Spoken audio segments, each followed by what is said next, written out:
And in the process of impersonating the true Messiah, he would deceive the Jews. But he's also going to attack all of mankind, including Singapore.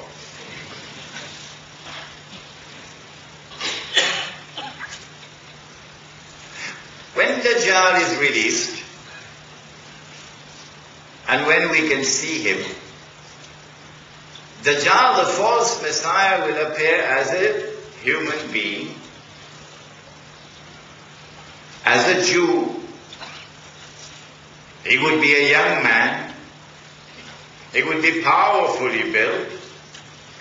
He would have curly hair, and I'm not going to say anything about his eyes.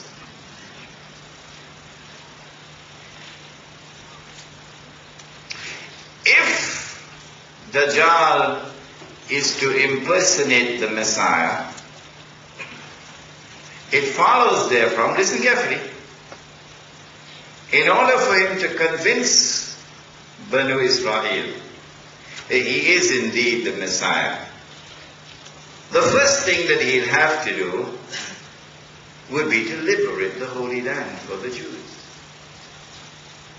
Then they'll be convinced.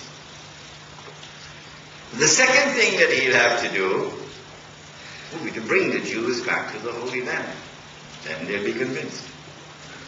The third thing that he'll have to do would be to restore a state of Israel in the Holy Land. Then they'll be convinced.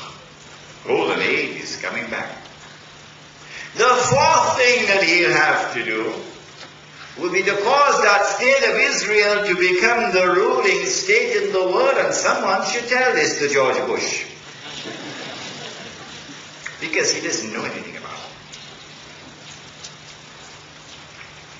it. It would do the President of the United States of America a lot of good if he could sit down and listen to this lecture. And then when the state of Israel has become the ruling state in the world, then Dajjal must rule the world from Jerusalem in what would appear to be a rule which is eternal, and therefore the end of history. When Dajjal has done that, then he can rub his hands and he can say, mission accomplished.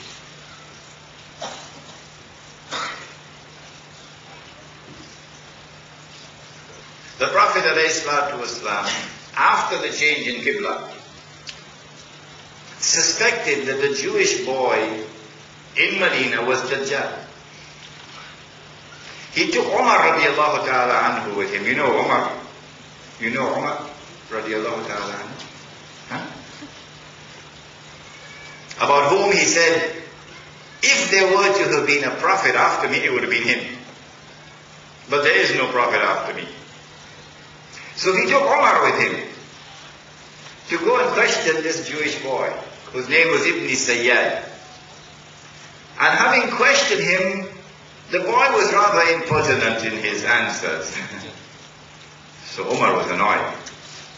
He said, "O Messenger of Allah, give me permission, I'll cut off his head." Today, of course, they say the terrorist. That's their polluted thinking. The Prophet said, "No, Umar. If he is Dajjal, you can't kill him. And if he is not Dajjal, then it would be sinful to kill him." Implicit, therefore, in that answer is that the possibility exists that he could have been Dajjal, and therefore the Dajjal was already released. Dajjal is already released. In the lifetime of the Prophet ﷺ, after the change in Qibla. So the door is closed now for Banu Israel to earn mercy. Now we come to perhaps the most important hadith of the evening. When we address the subject of Dajjal, inshallah, on Wednesday night at Masjid Abdul Halim Siddiqui, we'll deal with the subject in greater detail. But listen to this part of the subject now. He said, sallallahu ta'ala alayhi wa sallam, when Dajjal is released, He will live on earth for 40 days. One day like a year, one day like a month, one day like a week, and the rest of his days like your days. This hadith is in Sahih Muslim. Okay. And so at the end of his life on earth, his day will be like our day. And so he will be in our dimension of time. So we'll be able to see him, a Jew, a young man, powerfully built with curly hair and so on. But where would he be on earth at that time? Answer, of course it has to be Jerusalem, ruling the world as the head of the state of Israel, ruling the world from Jerusalem. Where would he be when he's released on earth? In a day which is like a year. Question 1. Question 2. Where would he be when his day is like a month? Question 3. Where would he be when his day is like a week? I tell you, not even the University of Singapore could answer that question.